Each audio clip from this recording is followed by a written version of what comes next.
Hello everyone and welcome to this presentation on scenario co-creating cards, a culturally sensitive tool for eliciting values. It's Taghreed, and on behalf of my team, I'll be presenting our paper that was published in CHI 2020. So I'd like to start with something familiar that we all probably been through while conducting user research, which is the fact that user research doesn't only teach us something about the users, but it also challenges our assumptions as researchers about how people talk and how they express themselves, especially how they differ across cultures and that aspect. So it is our responsibility as researchers to investigate their cultural background in order to incorporate that understanding in the way we communicate with people.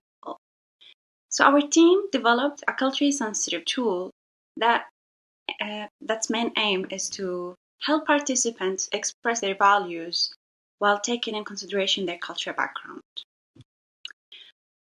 The case study we've applied this method on is transnational Saudi women's visibility in the digital media. Our culturally specific group here is transnational Saudi women, and they're coming from conservative and religious environment, which potentially could limit the ways by which people express their values independently from their society's values. And that's where the idea of developing a culturally sensitive tool came from.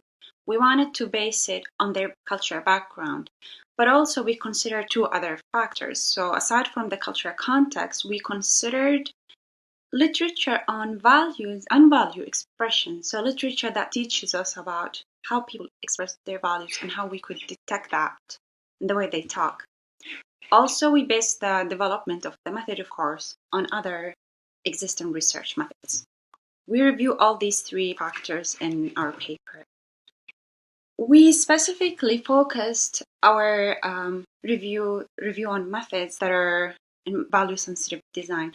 So basically, the 6 methods that you see here, these were listed as value eliciting methods in the recent book by Reuben and Henry.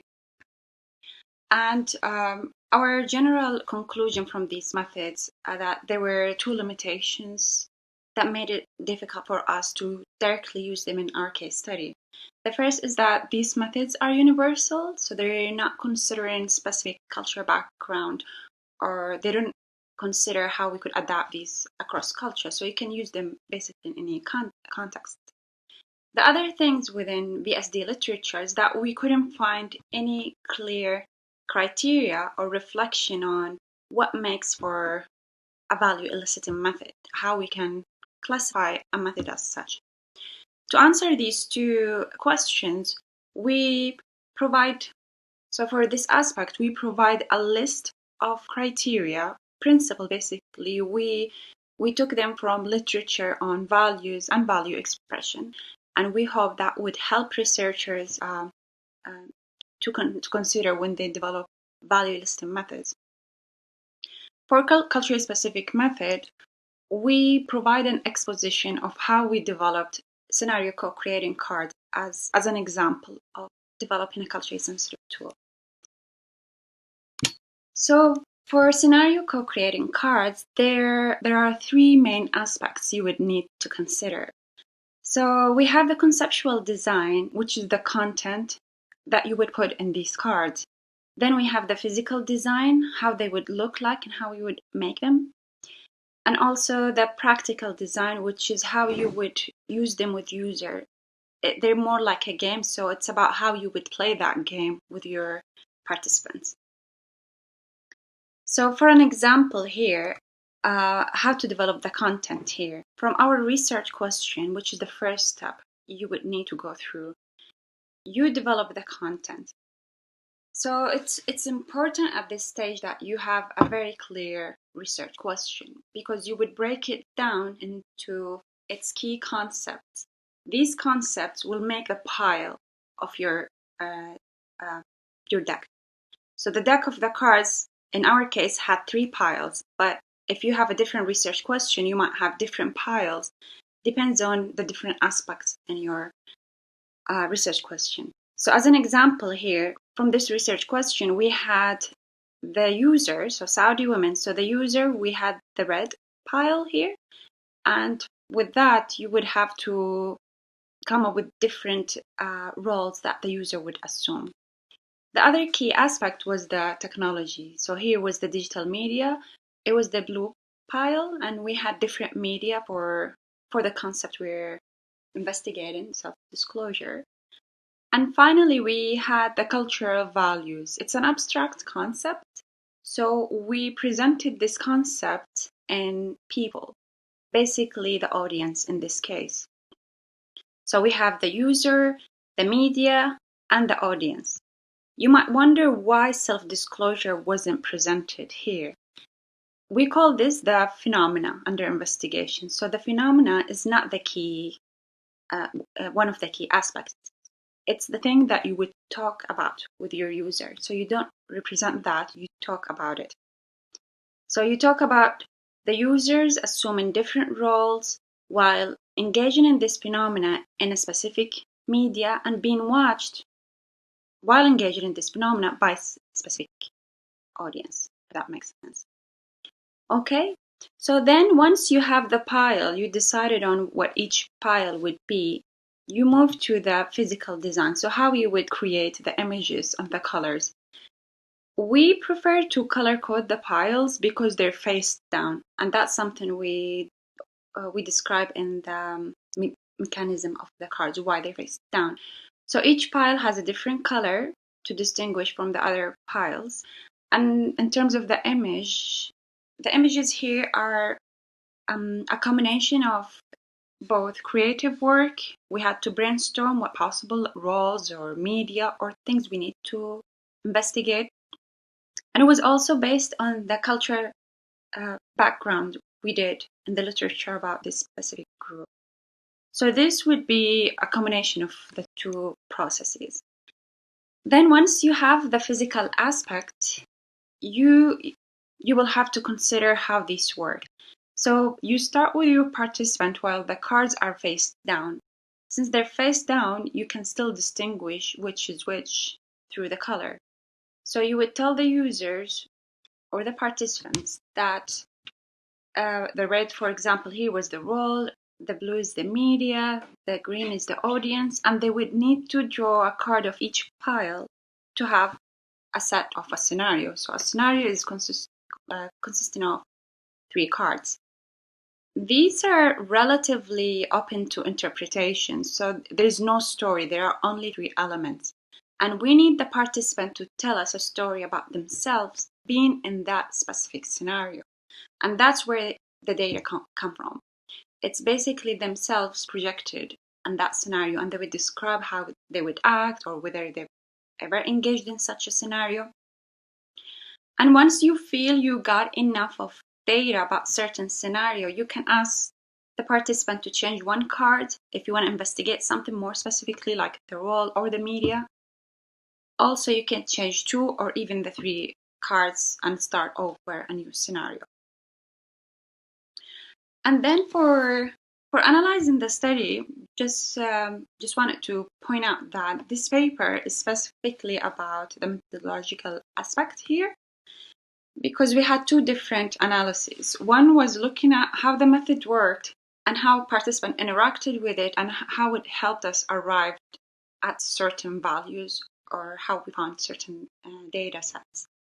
And then the other analysis would be in a forthcoming paper is about the empirical data, how participants actually present themselves in the media, what kind of values are associated with their online visibility. Okay, so for the methodological aspect, we identified 3 main themes. We provide some quotes and explanation for each of these in the paper. I'll go through them quickly here. So the first is that we found the cards help participants to both explicitly and implicitly express their values. So in some cases, they would say something overtly, like, oh, I wouldn't be visible unless, for example, I have achieved something. So we identify achievement as a value in itself. But then in a similar scenario, somebody might not necessarily say achievement or I achieved something, but the way by which they constructed the scenario or wanted it to be in a certain story, well, they glorify their role as participant in that story. That also was a way to find the same value, so achievement in this example. And we found that common with other values. We explained them in the findings. The second one was distinguishing individual and collective values. And that was one of the most important things, especially with this specific group. Because in the literature, we found these groups coming from collectivist culture, and Hofstede talks about how collectivist culture identify more with their societies. And sometimes it's difficult for the individual to express or identify themselves independently from their society. So what happened with the card is that participants managed through projection to give us that distinction. So through projection, they would talk about their aspired or desired scenarios or future scenarios. Sometimes they would explicitly ask, do you want me to construct a story about how I would be visible now, or how I want to be, or how my future self would be like?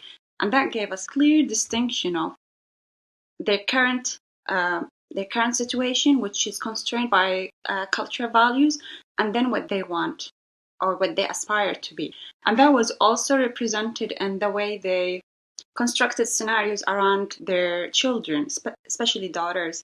So they would say things like, I would be visible in this way or that way, but I wouldn't want my daughters to be visible in this way. I would be more open.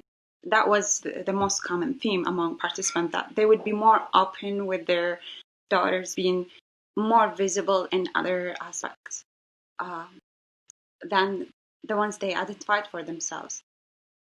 And the final one was presenting a nuanced views of values. That wasn't only among participants, but even with the same participant, there are so many differences you would find, sometimes inconsistencies. And that's what the cards help with, because we don't provide users with one scenario to reflect on, but the fact we changed the cards gave us more nuanced views of that certain participant. And at the end, you end up with this rich data with different spectrums of different participants. Eventually, you would be able to see the overall picture. But it was a very good way to see the nuances within each participant before seeing the overall picture. And then for the implication for value-sensitive design, the multiplicity of different mechanics within one method, that was one factor that helped us facilitate communication with participants. So we had the scenario, the story, or the narrative aspect, and there's so much literature about this. The projection technique, we based a lot of this on projective methods. The participatory methods, the visual, the tangible, the playful element in some games, all that was considered in developing this method. And the other thing was accounting for the principles that we identified earlier in the paper from literature on value expression. So we identified that list that helped us incorporate in the way we develop scenario cards. And finally, and the key aspect in this whole work, was the cultural factor. We argue in the paper that values are inherently cultural. You can't investigate values without investigating the cultural background of these values, because values are identified differently in different cultural contexts. And finally, I know this might seem like a lot of work, but I'm sure developing a new deck of cards would be interesting. So I'm happy to help if you would like to develop your own based on your research question. Feel free to contact me, and I'm happy to go through the process personally with you. Thank you very much.